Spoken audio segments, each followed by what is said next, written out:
इमाद वसीम ने बाबर आजम का सब कुछ छीन लिया, सब कुछ छीन लिया। बाबर आजम का फाइनल जीतने का सपना छीन लिया।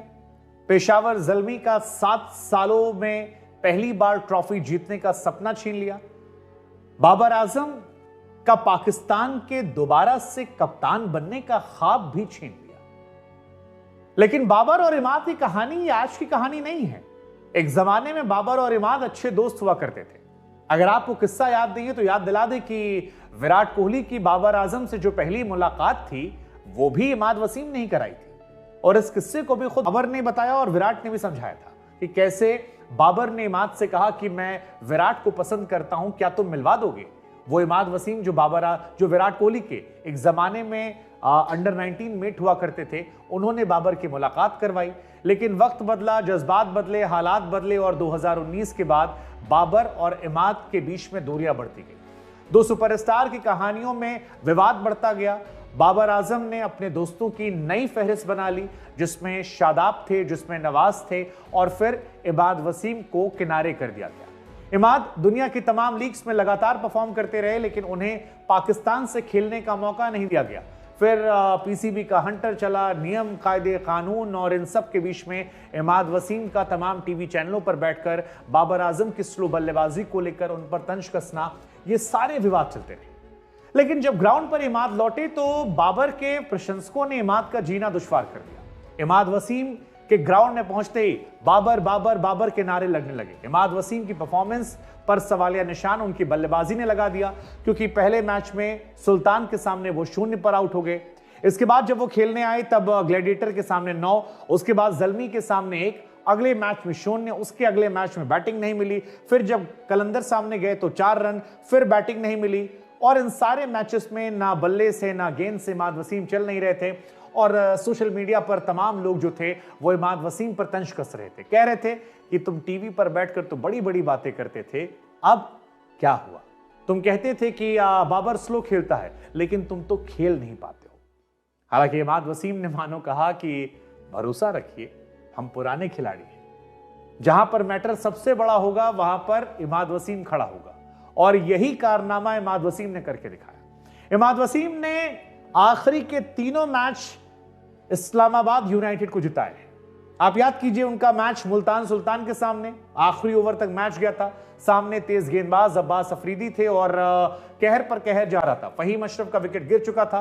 इमाद काम थे, कूल थे, कंपोज थे और आखिरी की 2 गेंदों पर एक छक्का एक चौका मारकर उस मैच को उन्होंने खत्म कर दिया था। वो मैच ही वजह बना कि इस्लामाबाद यूनाइटेड ने टॉप 4 में क्वालिफाई कर दिया। अगर इस्लामाबाद यूनाइटेड की तरफ से इमाद उस मैच में रन नहीं बनाते तो शायद वो यहां तक नहीं पहुंच पाते। इसके बाद अगली लड़ाई जो थी वो और बड़ी थी।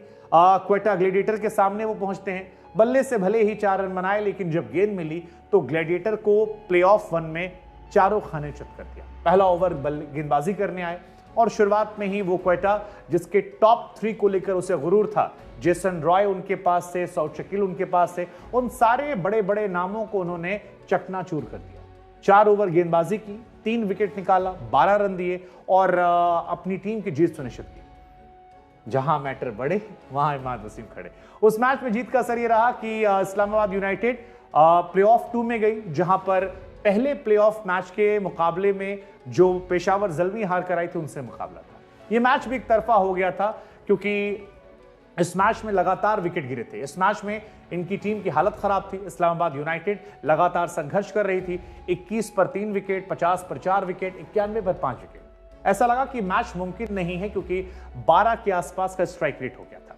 49 बॉलों में 98 रन चाहिए थे। और इसके बाद जो पार्टनरशिप हुई उसमें इमाद वसीम ने बताया कि वो अभी भी पाकिस्तान के क्यों सबसे प्रीमियम ऑलराउंडर है। मैडी कहा था उन्हें। वो जो मैडनेस उन्होंने दिखाई अपने बल्ले से, उसका असर यह था कि इस्लामाबाद यूनाइटेड ने न सिर्फ ये मैच जीता, बल्कि इमाद वसीम ने अपने तमाम आलोचकों को जो बाबर बाबर कहकर उनका मजाक उड़ा रहे थे, उन्हें खामोश कर दिया। उनके बल्ले ने ऐसा कहर बरपाया कि बाबर आजम को बिना कहे उन्होंने तकलीफ दिया, दुख दिया। बाबर आजम की कप्तानी के ख्वाब को दूर कर दिया, बाबर आजम के फाइनल पहुंचने के सपने को दूर कर दिया और पाकिस्तान में इस बात की चर्चा को दोबारा से मशहूर कर दिया कि क्या इमाद वसीम को पाकिस्तान क्रिकेट बोर्ड को डांट डपट कर मनाकर वापस लाना चाहिए? क्या पाकिस्तान को उन्हें वर्ल्ड कप में खिलाना चाहिए? क्या इमाद वसीम अगर वर्ल्ड कप खेलेंगे तो पाकिस्तान की बल्ले बल्ले हो सकती है? वेल, कहानी जो भी हो, लेकिन इमाद वसीम ने यह बता दिया कि जो टैलेंट होता है, जो एक्सपीरियंस होता है, वो बाजार में या सोशल मीडिया पर बात करने से नहीं आता है, वो खेल कर आता है। और जो ये परफॉर्मेंस थी, ये एक नंबर थी। बाबर और इमाद की लड़ाई में जवाब जो था वो जुबान से नहीं बल्ले से निकला था, और इसी वजह से हमें ये कहना पड़ रहा है कि इमाद वसीम ने बाबर आजम का सब कुछ इस एक मैच से छीन लिया। फिलहाल इमाद और उनकी टीम फाइनल में है। मुल्तान के सामने उनके सुल्तान बनने की लड़ाई है।